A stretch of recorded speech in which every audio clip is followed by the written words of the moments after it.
Shalom Bapak Ibu yang dikasihi Tuhan, mari kita sambut hari ini dengan merenungkan firman Tuhan. Sebelumnya mari kita berdoa. Bapa di sorga, terima kasih atas hari ini. Kami boleh ada sebagaimana kami ada, itu semua karena kemurahan-Mu. Karena itu tolong kami untuk mensyukuri dan menghargai, serta memakai kesempatan hidup ini untuk sungguh hidup di dalam kebenaran. Maka kiranya hikmat dan pengertian dari Roh Kudus menuntun kami dalam nama Tuhan Yesus. Amin. Bapak Ibu, firman Tuhan kita terambil di dalam Nahum pasal 1 ayat 3 bagian A. Tuhan itu panjang sabar dan besar kuasa, tetapi Ia tidak sekali-kali membebaskan dari hukuman orang yang bersalah. Itulah firman Tuhan yang menjadi dasar renungan kita pada hari ini. Tema kita adalah Tuhan tidak membebaskan orang bersalah. Nah Bapak Ibu, kitab nubuat yang singkat mengenai kebinasaan Niniwe yang akan datang, ini ditulis oleh seorang nabi yang namanya Nahum. Berarti penghiburan. Tidak diketahui apa-apa tentang nabi ini kecuali bahwa ia berasal dari El-Kosi, Nahum 1 ayat 1. Di mana El-Kosi sebuah kota kecil yang tempatnya tidak diketahui. Namun dikatakan bahwa Nahum ini memberitakan nubuatnya sebelum kejatuhan Niniwe pada tahun 612 sebelum Masehi. Dalam Nahum 3 ayat 8-10 ia mengacu pada kejatuhan Tebes sebagai peristiwa yang lampau. Itu terjadi pada tahun 663 sebelum Masehi.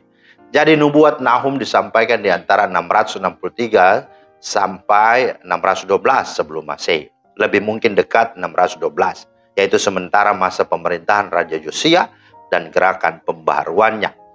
Nah Bapak Ibu, Allah yang kita sembah adalah Allah yang bukan saja hakikat sifatnya adalah maha kuasa, tetapi memiliki hakikat sifat maha adil.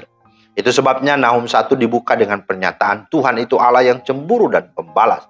Tuhan itu pembalas dan penuh kehangatan amarah. Tuhan itu pembalas kepada para lawannya dan pendendam. Harfiahnya terus murka kepada siapa? Musuh-musuhnya. Di ayat 2, tetapi frasa Tuhan sebagai pembalas dalam Alkitab menekankan bahwa ia akan menghukum dengan adil. Oleh karena itu di ayat 3 yang menjadi bacaan kita dikatakan pernyataannya bahwa Tuhan itu panjang sabar dan besar kuasanya. Tetapi ia tidak sekali-kali membebaskan dari hukuman orang yang bersalah. Maka berdasarkan kebenaran ini kita diingatkan dan disadarkan beberapa pelajaran penting. Yang pertama, bahwa sifat keadilan Allah membuat Allah tidak dapat menyangkal dan mengelakkan hakikat dirinya yang adalah sang adil itu sendiri, yang membuatnya harus menegakkan keadilan. Yang kedua, bahwa setiap perbuatan dosa atau pelanggaran tidak akan pernah bebas atau luput. Kata firman dikatakan sekali-kali tidak akan dibebaskan orang yang bersalah. Dan yang ketiga, bahwa setiap perbuatan dosa atau pelanggaran pasti ada konsekuensinya, ada harga yang harus dibayar, yaitu ada hukumannya. Dan hukuman Allah di dalam kitab Nahum beberapa kali disebut dengan murkanya. Dikatakan mulai dari ayat 3-8, segenap ciptaan porak-poranda oleh murka Tuhan dengan laut dan sungai mengering, gunung dan bukit gemetar ketakutan. Ayat 4-5. Amarahnya tercurah seperti api. Ayat 6. Namun menariknya ternyata bagi Nahum, murka Tuhan itu dilihat sebagai kebaikan Tuhan. Ayat 7. Mengapa demikian? Karena murka Tuhan yang mengerikan tersebut ditujukan kepada musuh-musuhnya. Ayat 7-8. Dan bagi umat Tuhan, murka Tuhan justru menjadi tempat pengungsian dan perlindungan. Dengan kata lain, Tuhan yang murka terhadap musuhnya adalah kabar baik bagi umatnya. Dalam murka tersebut musuhnya dihancurkan dan umatnya mendapat perlindungan. Hal ini secara sempurna sudah digenapi oleh Tuhan Yesus Kristus. Murka Allah karena dosa umat manusia ditimpakan kepadanya. Dikatakan bahwa sesungguhnya penyakit kita lah yang ditanggungnya dan kesengsaraan kita lah yang dipikulnya. Dan oleh bilut-bilutnya kita menjadi sembuhnya. Bahkan dikatakan bahwa dia yang tidak berdosa dibuatnya menjadi dosa karena kita, agar supaya kita beroleh hidup yang kekal. Bahkan dia yang mulia rela jadi hina supaya kita yang hina dimuliakan. Dia yang kaya rela jadi miskin agar supaya kita yang miskin diperkaya. Jadi sesungguhnya itulah maksud bahwa Tuhan menanggung semuanya. Dan disitulah kesempurnaan di mana kasih dan keadilannya itu bertemu. Sehingga olehnya kita dibenarkan, olehnya kita diampuni, dan olehnya kita diselamatkan dan beroleh hidup yang kekal.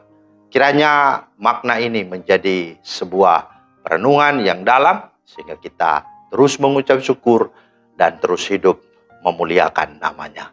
Amin. Terima kasih Tuhan atas firman-Mu. Kami berdoa supaya setiap apa yang kami jalani ini, kami tidak melupakan Tuhan. Kami terus mengandalkan Engkau karena hidup kami ada karena-Mu. Meskipun ada banyak hal yang kami lakukan dan Tuhan bisa saja menghukum kami, tapi bagi kami hukuman-Mu itu justru mendisiplinkan, membentuk, mendidik kami semakin melihat Tuhan yang adalah Maha Kasih, Maha Murah, Maha Adil, tetapi juga membuat kami semakin hidup berkenan di hati-Mu. Di dalam nama Tuhan Yesus kami berdoa.